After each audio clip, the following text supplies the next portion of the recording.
Lucian's gonna read a story about aliens. Oh, yeah. So I was, I was probably stoned, hanging out in the horse shack in Ramdas's yard, and, I was having I was reading this, I've been watching this Netflix documentary called The Pyramid Code. It's all about... I think I've seen that. Yeah, right. It's all about, like, the pyramids are these huge batteries. Yeah. Right. Energy, things. And then the aquifers charge him, and, that. Reading Rudolf Steiner. I don't know if you guys have ever gotten to Rudolf Steiner, who's, like, way far out. They're talking about the Atlanteans. Yeah. And the Atlanteans, their heads were larger, so that's why their centers were outside of their physical skull, which gave them all the access to full intuition. And then as we evolved, the heads got smaller, which put the center inside the physical skull, which gave us power of reasoning, but took away. Anyway, so I had this kind of thoughts, and it's like, these are the kind of thoughts that people go psychotic on when they get stuck on them, right? So I wrote about it, right? Are we extraterrestrial? I've been wrestling with this concept of humans not being from this planet. This also came about because I saw this book that's called Humans Are Not From Earth. And it's pointing to these 4 factors that determine that humans were actually transported from another planet, right? Humans are not from Earth. Don't skip this part. I've been scared to tell anyone. I put Ramdas to bed for a nap after his massage. Just as I was leaving, I felt that it was the time to tell someone about my realization. I was scared of it. I told him seriously, Ramdas, I don't think we're from this planet. Like, really. Learning about Egypt and reading Rudolf Steiner and reading this crystal book, like, sure, our bodies evolved as animals and are from Earth, but I think at some point there was some sort of extraterrestrial influence that moved into this physical plane. This was my big disclosure. Soul, he said with the utmost understanding. It was a simple answer, one that had me thinking, oh, this isn't such a new concept. Of course our souls are not from this planet.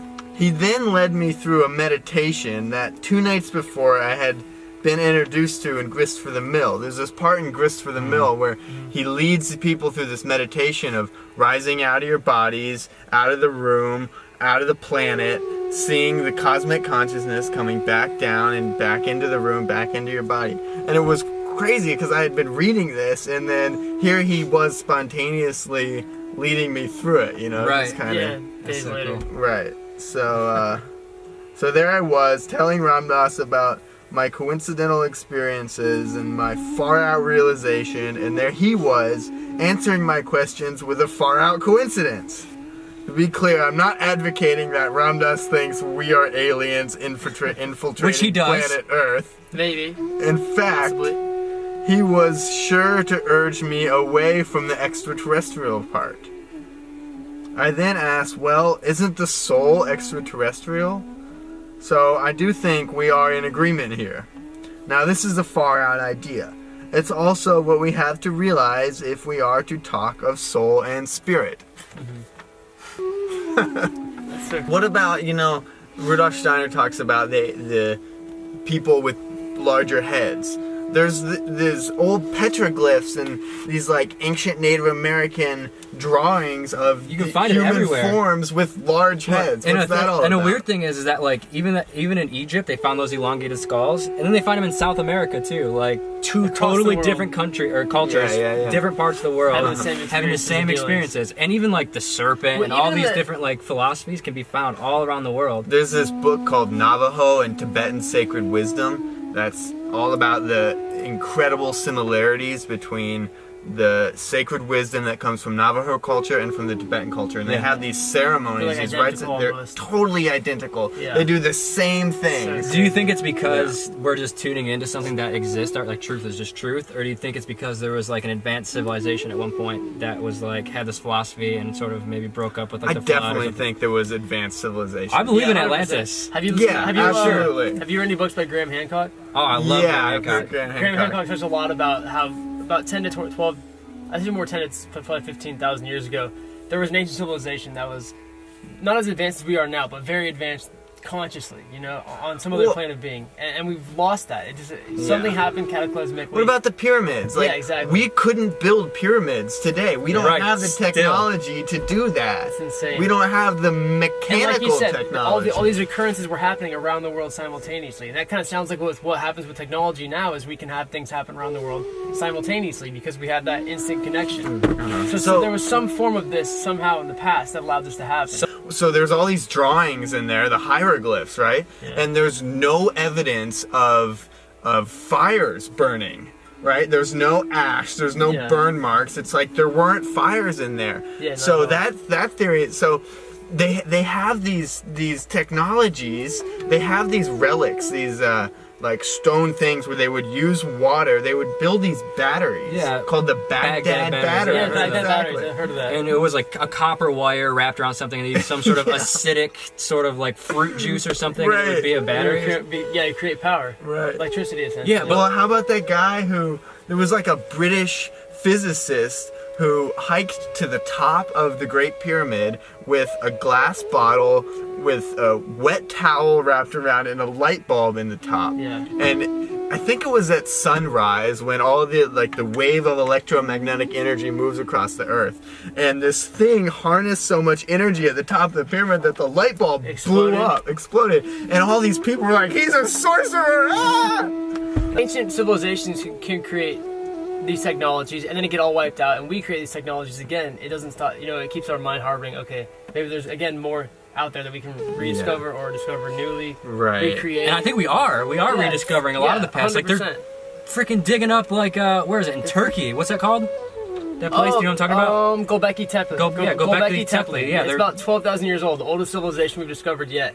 So it predates pretty much modern archaeology's assessment of how old civilization is by like 5,000 years. Yeah. So imagine somebody being like, oh, I think this person's like probably 100 years old. And they're like, no, this person's 1,000 years old. You're just like, it's such a big time gap that it doesn't make sense. Yeah, and it's just like... It just destroys the whole notion of when civilization occurred. It says that everything that we know is completely wrong. Yeah. About how civilization started. But again, that's the problem with how science can be dogmatic, is they go, well, this is just an outlier. You know what I mean? This is just one random occurrence. Sure. And it's like, well, obviously you're only going to find one civilization because it's 12,000 years old. You know what I mean? It's kind of we are incarnated from Egyptian, tune into your Egyptian self. And like, Terence McKenna pretty much calls it the archaic revival. Yeah, the archaic revival. It's called the archaic revival. You bringing back those archaic means of existence and discoveries, whether it be through psilocybin. And I feel like, especially right now, I feel like there's another wave. Not that the psychedelic revolution ever stopped, but there's another wave coming now. Yeah. But this is, you know, we kind of talked about your acid trip. So you said the first 2 times you took it was bunk. Yeah. So what was the third time like? Third time's a charm. Yeah, and I was at a festival. It was really safe. I was with my friend who had a lot of experience. I was really glad that I was familiar with Ram Dass and Be Here Now, and you know what the experience was like? So I had been meditating, and it was like, I remember I was tripping, and I was like, I'll meditate, I'm gonna try and meditate, and I sat down and meditate, and it's like I couldn't. I was like, my mind is working right now how I'm trying to get it to work when I'm meditating. Yeah. You know? That's so funny. And I remember being on the astral plane and playing with my friend. Like, he was sitting over there on the other side of our little, like, gnome hut that was just a tent. And we were kind of sitting there, and I was like, here we are. My eyes were closed. Here we are together. It was like, let's see if we can play with this. So I was like, can we play the ball? Can we play ball? So I kind of made a ball, and then all of a sudden we're throwing the ball back and forth. I was like, whoa, like, we're doing it. We're astral playing the ball. Yeah. He was aware of it too? I have no fucking clue what he was aware of, man. You know, he was not part of that equation. So I thought you were saying like he was doing it too. I was like, hey man, you play an astral sketch with me? He's like, yeah. That's so funny. So funny. My first acid trip was so intense. I literally was like, there was like a wheel. Yeah. And I could it was spinning like a time wheel. Like a clock that was just going really fast, and I could touch it, and it would shoot me into like just another place. Like I was an African kid, like running. I was barefoot, and it felt just as real as this. I was running, and I could feel the ground on my feet, like the hardness of the ground, and I was like, whoa! And then I'd snap back to where I was, and I could reach in again, and I would have some other experience. And it was the craziest thing ever. That was on acid? That was on acid. It was acid and MDMA. but it was,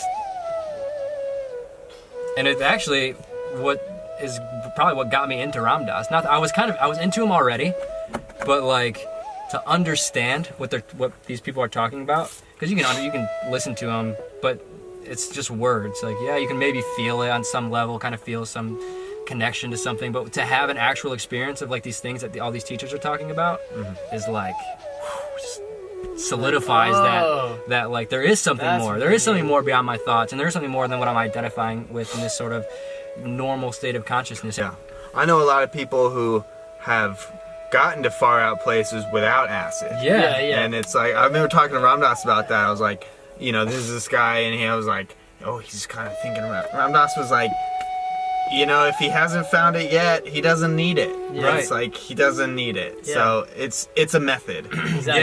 Yeah. Well, that's exactly what he brings up in the beginning of Be Here Now.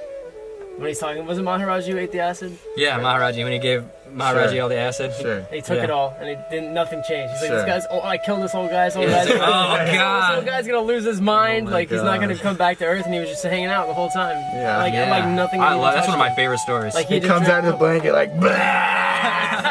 he's like, oh no, I broke Maharaji, I killed my guru.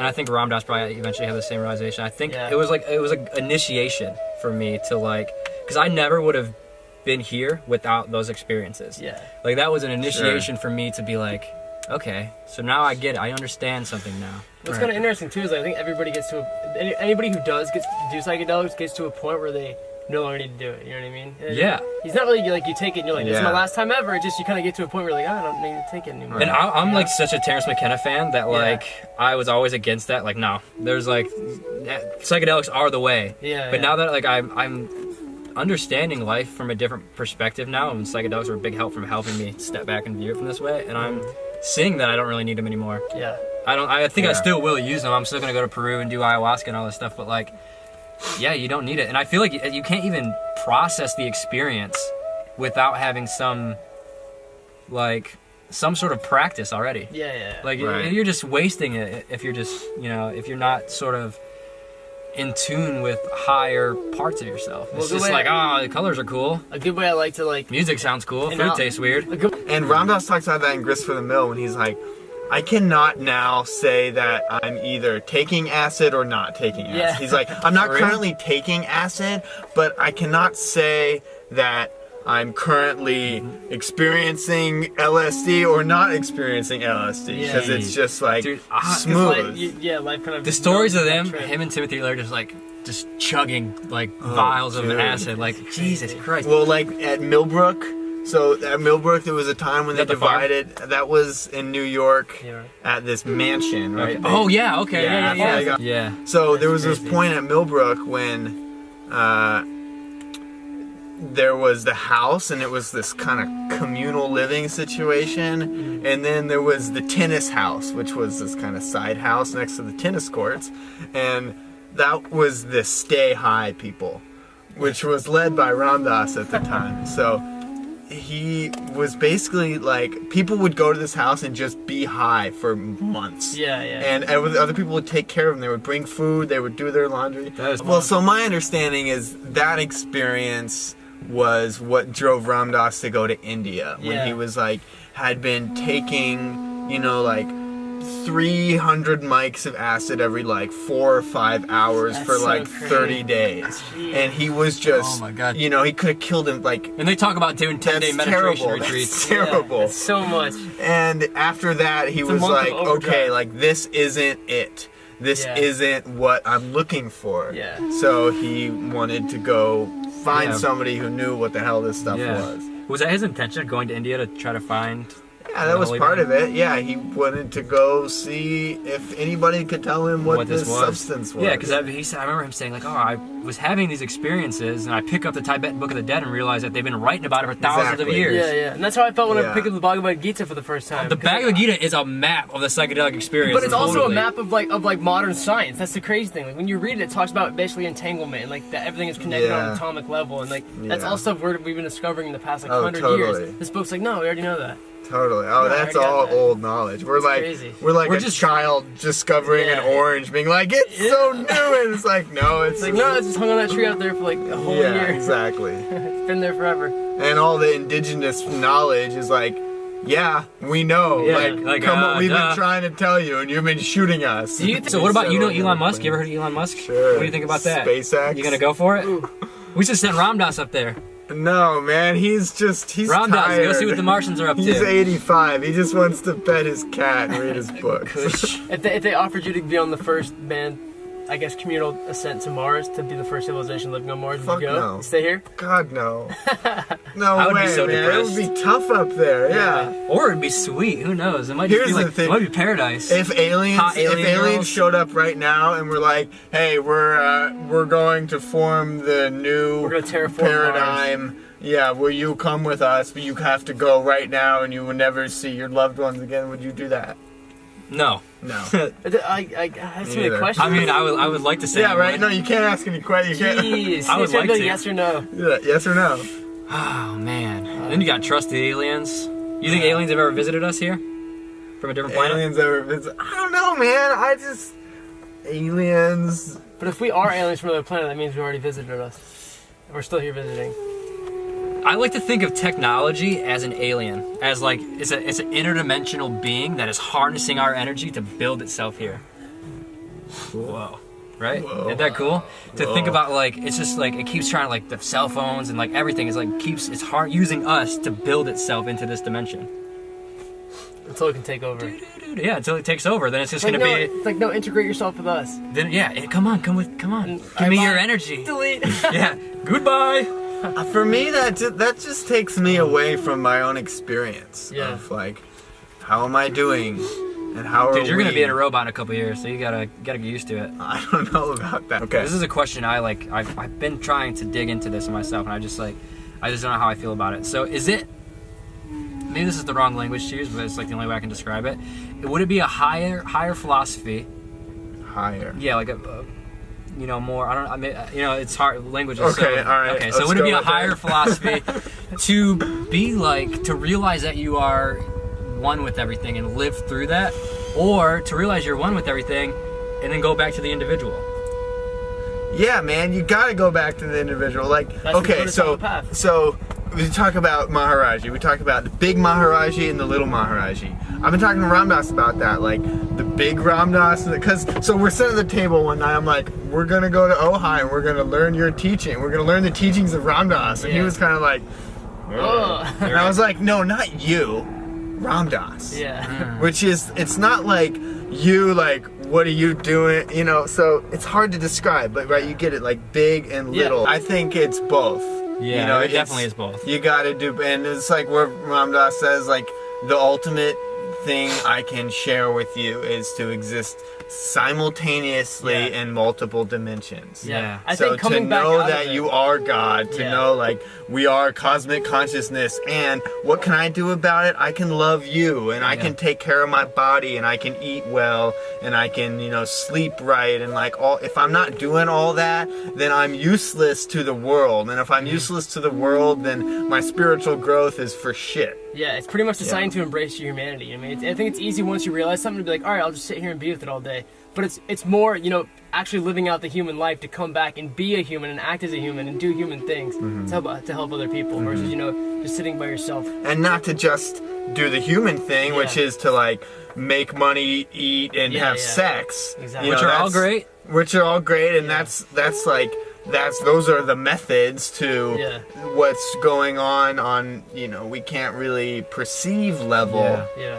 Channel So one. just to know, right, exactly, channel 1. That's the main rift between Theravada Buddhism and Mahayana Buddhism. What? What you just said. So the process of, do I attain enlightenment and sit in my enlightenment, or do I attain enlightenment and then come back and help others attain that as well? So Yeah, we've talked Theravada- about it before, and you say that's why the it's split. Bodhisattva. Yeah, the Bodhisattva vow, and that's kind of why it's split. Is Theravadas go, no, you attain your enlightenment and you be in your enlightenment, right? Because if you're sitting in your enlightenment all day, it'll help Yeah. others see that you're sitting in your enlightenment and they can do it. Right. That's kind of like watching somebody be a professional. Right. It's like when we look at Ramdas, and he just is like, Yeah. Whereas Mahayanas, it's called the large vessel, the large wheel, essentially. It's like, no, you go into what your bodhisattva is to attain this enlightenment, and then you come back and you guide others to this place of being too, right? And that's kind of a better way to help the world. Is it just. Well, I think in practice they're not different. Yeah, exactly. You know, it's like, okay, so in practice that looks like I have a really incredible experience and I get way far out, and then I'm like, cool, like, fuck all you guys, I'm gonna be out here. Like, no, nobody would say that's the way to go. It's like, oh, cool, now I'm gonna go back and be a better person because of it and try and help my people live through it, live because of it. Yeah, in practice, I mean, of course we don't, that's total spiritual materialism, is just to, like, get far out and stay far out. Yeah. And it's like, oh, I can hold on to this far outness forever. Yeah, hold on to it, and like, it's like trust in God and tether your camel. You know? Yeah, exactly. Yeah, and balance. Like, sometimes we get more out there and we kind of go away from our worldly things, and you know, we go to the mountain, how they say. We go into the spirit world and we commune, and then you can't stay out there. Humbled. You come back to the village and you share your story. You share. Exactly. Yeah. I think that's what's so interesting about the psychedelic experience and why it was so powerful, is because it kind of forced you want to tell about it. You know what I mean? I feel like there's very few people who would just go into the psychedelic experience and just keep. I couldn't shut up after. Yeah, exactly. It's like a force. I was like on forums talking about it with people and stuff. Like, holy shit! Like, I just experienced this. You need to know this. Yeah, and everyone's like, yeah, dude. Like, it's like your heart's like exploding to get that information out there. Yeah. So cool. Yeah, you want to be seen for something that doesn't fit anywhere. It's like, is this real? Was this real? Yeah. And right. That's great. And I think it's great that there's people like Ram Dass, and now there's forums online where you can go and be like, I had this crazy thing happen. Am I normal? And everyone's like, yep, like, me too, buddy. Yeah, that's great. Yeah. Well, that's probably long enough, I think. That's a lot. That's a lot. Yeah, 2 videos. Yeah, cool. Easily. That's fun. Cool. So, thanks for watching. My name's Dakota. I'm Coy. I'm Lucian. And we will talk to you guys later. Reconnect with love. Express that out into the universe. Everything will be okay. Om Shanti, Shanti, Shanti. So cool, you guys sit around.